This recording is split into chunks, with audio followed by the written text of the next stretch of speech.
Yeah, I do think the Winnipeg Jets might, in fact, be ready for the 2025 NHL playoffs.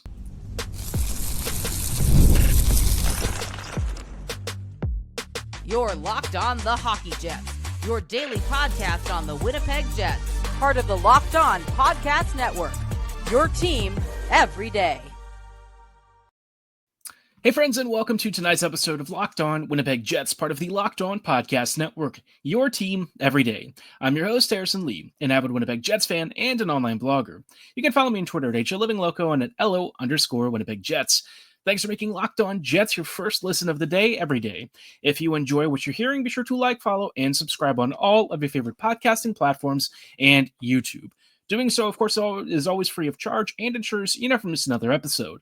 Most of all, though, we just love and appreciate your support, especially as we are rolling into the 2025 playoffs here. It is just a few weeks away, and my goodness, if this game against the Vegas Golden Knights does not get your heart racing, your blood pumping, and that serotonin flowing, you just are either not a Winnipeg fan or you are deceased, which if you're listening, you're probably not either. So thanks for joining us. We have just watched Winnipeg shut out the Vegas Golden Knights 4-0, and this game, man, had it all. We had good power play work. We had some big saves from Eric Comrie, who took a bit of a break from waiting for his brand new child and to celebrate with his wife to fill in for Hellebuck. And we had a complete team victory, but we'll get into the details in just a brief minute. Before we dive into that, did want to let you know that today's episode is brought to you by FanDuel. Right now, new FanDuel customers can get $200 in bonus bets if your first $5 bet wins. Now, like I said, the Jets just came off what I would say is probably one of my personal favorite wins of the year. Beating the Caps a couple weeks ago, awesome. Beating the Stars, also awesome. But there is one team that I think has truly haunted Winnipeg and terrorized us, frankly, in ways that no other NHL franchise has really done, right? Colorado is maybe the only other team that's close to the level of hatred I have for the Vegas Golden Knights. But even the Avs don't always beat us. Vegas is one of those teams that we just basically never beat. Doesn't matter whether it's the regular season or the playoffs. You might win 1 out of 8 or 9 games, but that's about it. The Jets really have not been able to beat the Knights for months, years, who even knows? I forget the last time we actually beat the squad. Maybe it was during one of the playoff runs. I can't even remember. We don't really play them a ton during the regular season, so understand that the amount of opportunities you have to face the squad, it is limited, but the trend with Winnipeg playing the Knights has always usually been the same. Vegas plays a fast, up-tempo style, lots of pressure, quick passing, great structure, and it always tears the Jets apart. Finally, Winnipeg put on one of its most complete couple of periods against a team that has, quite frankly, just owned us in a way that, again, I don't know that many other teams have. Is this really the final straw for the Jets to break that barrier and move on into a deeper playoff seedings, where they finally get out of the first couple of rounds? Are we about to see the Jets finally vanquish their demons and get through to maybe even a conference final? This game, for me, kind of feels like the sort of win that puts that confidence back in you. Obviously, the Jets went back to some of their original lineups, which I wasn't thrilled with coming into this game. I will admit that, Arneal's lineup choices sometimes, they do leave me concerned a little bit about the playoffs. But if the lineup plays like it did tonight, where they generally limited defensive breakdowns for the first couple of periods, they took away time and space from the Knights, and they generally controlled play for most of the game, then that all goes away. This was very much in line with some of the previous games the Jets have been playing the last month or two, where Winnipeg was relatively stingy. They did not give the Knights too many looks until the third period, when the Jets were already up 3-0. And this just felt like a really strong team effort. Top line came out to play. I thought Shifley, Iafallo, and Connor were really bright tonight. And even if they made a mistake, one of them would usually cover for either their own mistake or for the other. They were really active. I thought Shifley played a big boy game. This is the kind of stuff where you're like, okay, you have the 1C position, you are staking your claim to it and showing that you really do deserve that moniker. Lowry's line, I thought they were a little bit quieter. They've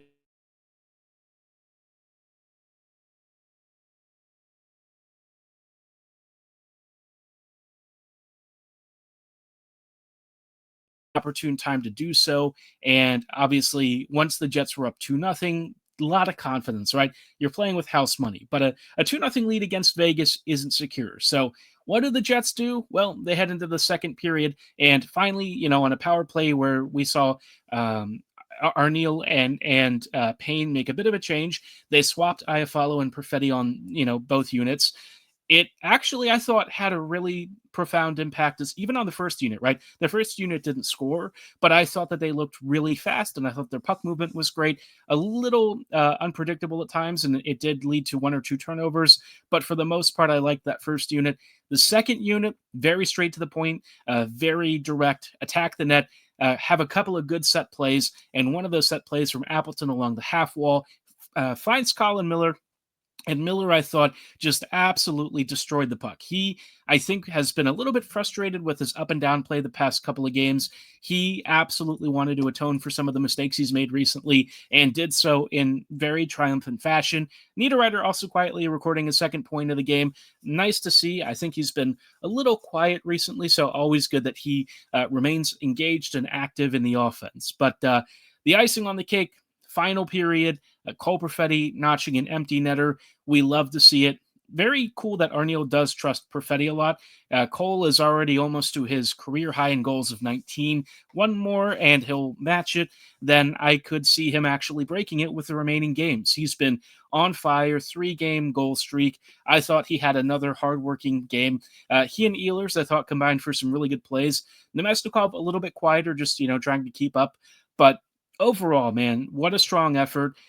Even the third D pairing with Stanley and Miller, I thought was able to keep up and really didn't have too many issues. If there was a D pairing that did struggle, it was actually the second one. Shen and Sandberg kind of got killed, although I wouldn't say it's like the kind of killed where you traditionally talk about like lots of turnovers and stuff. It's more in the famous Kent Wilson quote, sort of talking about, whether it's good if you block a lot of shots. I think Shen is one of those guys who's not going to be mobile. He will block tons of stuff, and he will generally try and keep the front of the net clear, or at least occupy it with his frame. But in terms of like the lack of foot speed and transition, I think it was a bit noticeable in this game.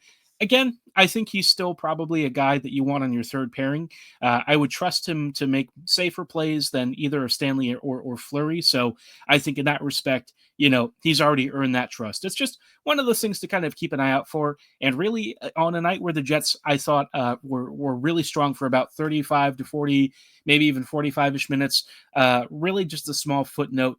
And it's obviously, not how this Jets team wants to play, right? They ideally have Pionk on the second pairing, Shen and maybe Miller on the third. And so, this is a little more improvisational and Arneal trying to plug holes where he can. So what a big win, right? Winnipeg had, I wouldn't say a lot to prove tonight in some ways, but also I think that this game means something a little more than your typical Jets win. This is a team that has haunted you for years. You had to win with the Stars beating the Preds earlier, and the Jets pulled off a triumphant victory.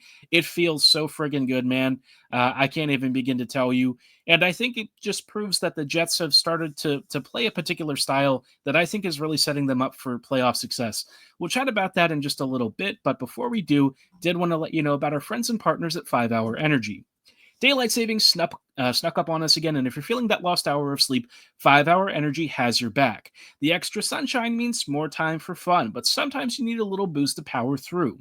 Whether you're staying up late watching the NCAA tournament, squeezing in a round of golf after work, or just trying to keep up with your busy day, 5 Hour Energy gives you that quick, refreshing pick-me-up whenever you need it. I've been, watching late Jets games. Obviously, when I record, it's usually closer to midnight than I would care to admit. And so 5 hour energy is always helpful, if I need a bit of a pick me up before work, something to get me going. And they have some great flavors. They've got 15 to choose from, including watermelon, blue raspberry, peach mango, tropical burst. I mean, there's so many great choices. And if you can't choose just one, you can even build your own 12-pack or 24-pack delivered right to your door. If you need one now, grab a 5 hour energy shot at your local grocery store or convenience store. They're everywhere. Stock up today and stay energized. Hey, friends, and welcome back to this episode of Locked On Winnipeg Jets, part of the Locked On Podcast Network, your team every day. Every day, thank you so much for rejoining us on tonight's episode as we continue to chat about some really interesting stuff from Winnipeg's last few games. I know that, a lot of folks were a little bit angsty after the Kings game. I guess I always try to keep the broader trends in mind, right? And for the past few weeks or even months, I think the Jets have started to really round into form and play a strong 5v5 game. And it's been especially noticeable since the power play kind of dried up for a bit. This 5v5 growth where the Jets are defensively stingy, they are generally pretty disciplined. The PK has been relatively decent. The power play still creates chances even if it's not converting. I think it's just showing that the Jets can do more than just be a power play and Hellebuck net. This is a relatively strong team, and I think that they are well balanced in a lot of areas. I don't think that they're going to overwhelm opponents the way that, Colorado does on individual shifts, and that's fine. I think the Jets can still win by committee. So far, we haven't really seen recently a Cup team do that, but I don't think that that means it can't happen. And I think the Jets have enough really key pieces in positions to where if they play like they did tonight, I think that they can beat almost anyone in the postseason. This was a strong game. It continues a trend of the Jets not really giving opponents a lot to work with, kind of rolling 4 strong lines. And even if any one line maybe has a bit of an off night or is kind of more 50-50 or just below, someone else is usually there to pick up the slack. The 4th line will do a good job of hemming opponents in and wearing them out. The 3rd line, whoever's on it usually has a pretty good strong forechecking edge. The top 6 continues to find ways to create offense. I just feel like there's a lot of solid rotation and depth across the lines. And again, I do think that the lack of elite talent at forward, like the truly crazy lottery pick talent, may be a little bit of a hindrance in the 7-game series. But again, if the Jets can keep this level of play up throughout most of the postseason, I think that this will start to really make a difference. It's the kind of play that we've really been hoping for from the Jets for a long time, and it does a lot to silence my own concerns about how the lineups are constructed, especially when you consider how good the Knights have been and how impressive the Jets were at shutting them down, but also taking on the Stars and winning, beating up on the average or weaker teams, taking down the Caps twice this season. Now they've done it. And sure, it does occasionally take them over time. And sometimes you could argue there were individual moments where maybe the Jets weren't punished on as many mistakes. But at the end of the day, Winnipeg is doing what it needs to do to get through it. They continue to pace the Western Conference, and they continue to really control their own destiny and give themselves a shot at not only winning the West, but also winning the President's Trophy. I am really impressed. I think Winnipeg has in some ways continued to silence some of the criticisms. We'll see if it holds in the playoffs. I'm really crossing my fingers and praying that it does. I do hope that if things maybe have a bit of a bump in the postseason, that Arneal kind of looks at some of the combinations that he's tried this year and goes back to them. He did split up Ehlers and Lowry tonight, which I personally wasn't a fan of. I get why he did it. He's trying to go back to his combinations that he felt gets results. And obviously the LA game, I could see why he might overreact from that loss. Especially because there's just so much more magnification of defeats when you have a lot of pressure from Dallas, man. They are breathing down Winnipeg's neck. They're not even playing good hockey, but they're continuing to win. They did beat the Preds in earnest fashion, but generally speaking, a lot of the Stars wins recently have kind of been of the scammy variety, which is kind of funny. That used to be Winnipeg's old model of winning. You thrive on good goaltending, timely goal scoring, if you can call it that, all that stuff. But the Jets, they don't have an easy schedule, and yet Winnipeg is still finding ways to get some big points. Out of this Pacific swing, I really just wanted at least 2 points. The Jets have done that. And even the Kings game, I wasn't really as upset about as I think a lot of folks were. Yeah, I was disappointed and I didn't love some of the individual mistakes. But at the end of the day, I still saw that there was a blueprint that the Jets were still relatively following. And, against a Kings team that has traditionally not given the Jets much, Winnipeg actually had a few grade A chances that they could have capitalized on. And so it was nice to see that actually get rewarded in the Knights game. Hardworking, crash the net, create good chances behind defenders, create chaos where you can, clean up on the rebounds, find those busted plays, and take advantage of it. And I think the Jets have continued to do that. Winnipeg continues to grind out these wins, and maybe they aren't doing it in as high-flying and as flashy a manner as you saw at the start of the season, but I actually think that that's better. Prove that when it gets tough, when the playoffs start to get tighter and tighter, teams take less and less chances, that you can grind out victories this way, and I think it sets you up for a much better postseason. So very happy about all of this. Arneal has found ways to make things work, even if on the face of it seems like it might not. We'll see if that continues to hold. Again, I really hope it does. I would much rather be wrong about my concerns heading into the playoffs than proven right. Like, please silence me, prove me wrong, prove that you've got this team where you want it to be. And I think we all walk away a lot happier. So, amidst all of this, there is some interesting question about, when Vilardi comes back, what do you do with him? One thought I had was maybe a lineup that I don't think Arneal will want to go to. He does tend to reunite a lot of the same lines, but I think the Jets are playing at a level to where I don't think you have to rush Vilardi back either. I actually really like the combination of Connor Scheifele and Iafallo, which I didn't think I was going to say this year. Last year, they played and it was not great. This year, I don't know what's changed with Iafallo recently or with this trio, but it just seems like there's more pep in their step.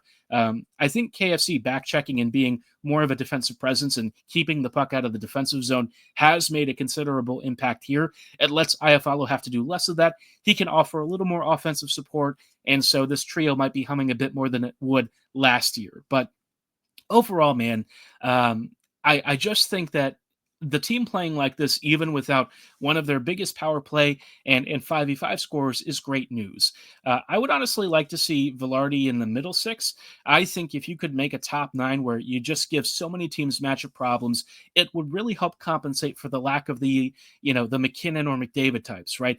Win out with your ability to match up against opponents' depth, right? You may not win every battle against a franchise level top line, but if you can win enough of them and your other lines win all their battles, it gives you a really good chance of seeing it through to the end, because Hellebuck in the back end will probably do enough to stabilize the rest. So good news there. Ehlers also in the Knights game did take a couple of really big blocked shots.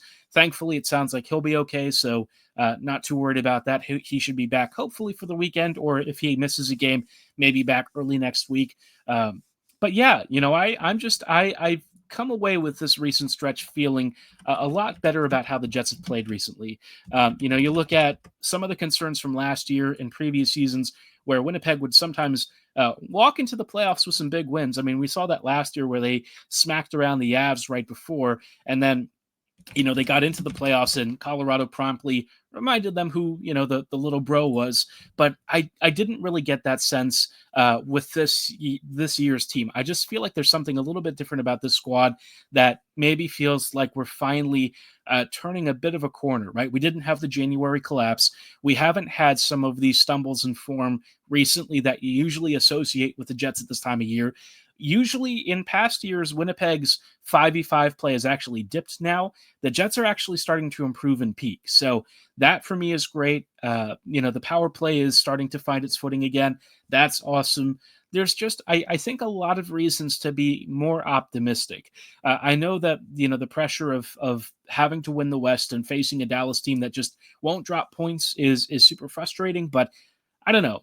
If there's one thing I think Winnipeg has done continually this year, it has upset and sort of subverted expectations repeatedly. And I can't see why they won't do it just one more time, right?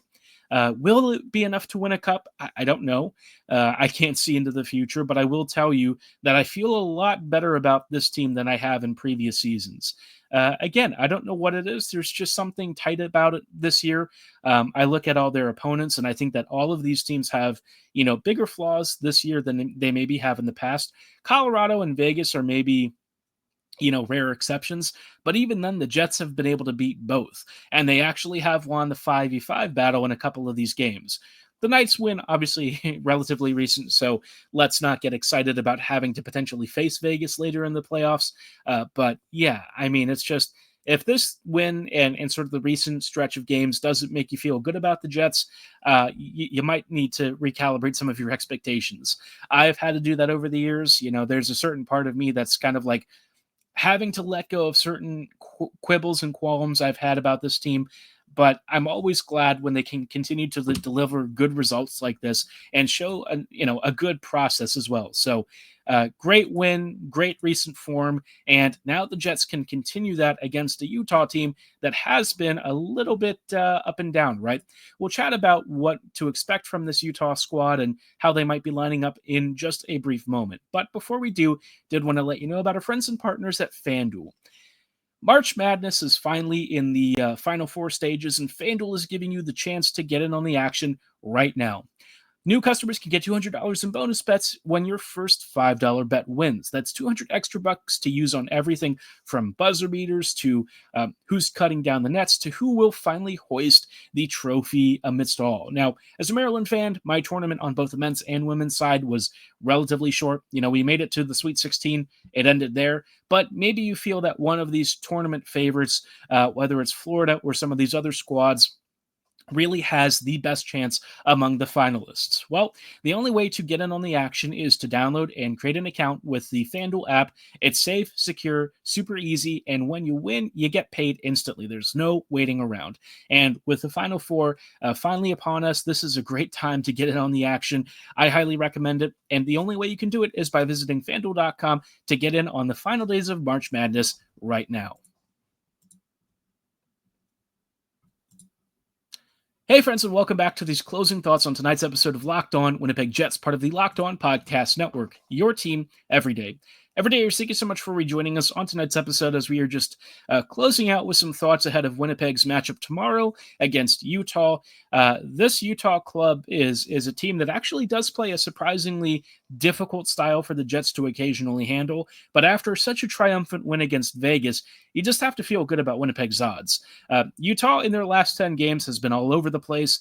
They have had some quality wins against teams like Tampa Bay, and they did beat a desperate Canucks team recently, but you look elsewhere and you see them lose to LA. They've lost to the Panthers, Detroit. They've also had a loss to Tampa Bay in between there, and 8-0 loss at that. So their performance recently has been all over the place. I don't even know what their problem is. I just feel like it's not really the injuries. It just feels like this team is lacking something, right? Maybe it's the old Arizona Yotes curse. I don't know. You look at their lineup, and it's pretty decent. You've got Keller, Cooley, and Genther on the top line. Then Schmaltz, Hayton, and Yamamoto on the second. Krause, McBain, and Dillon on the third. Kerfoot, Stenlund, and Bugstad on the fourth. I think that there's a lot of intriguing, middle six talent here. The top line obviously is very sick. But then you go past that, and I think maybe that's where some of their problems emerge. In some ways, they're actually not too dissimilarly built from the Jets, where you have some guys playing elevated minutes that maybe on contenders wouldn't ordinarily be there.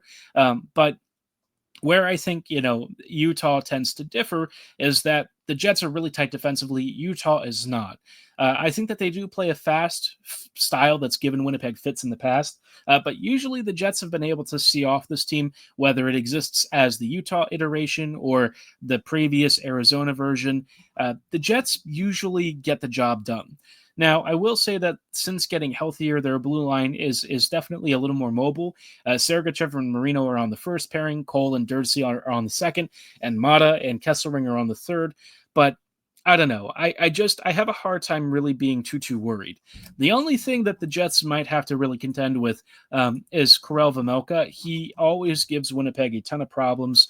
Vejmelka is very good. I feel like his numbers this year are maybe not as great as they usually are, but this guy has usually given Winnipeg a really hard time. So if there's something that does concern me, it's probably that. I would also say that their power play is pretty decent. They've got some really good and talented shooters and puck movers. So this isn't a team that I think you can take lightly. Sure, the Jets have just seen off one of the toughest teams and arguably one of the two best not named Winnipeg in the West. But uh, do I want to say I'm gonna expect a win? Yeah, I think it's fair to say.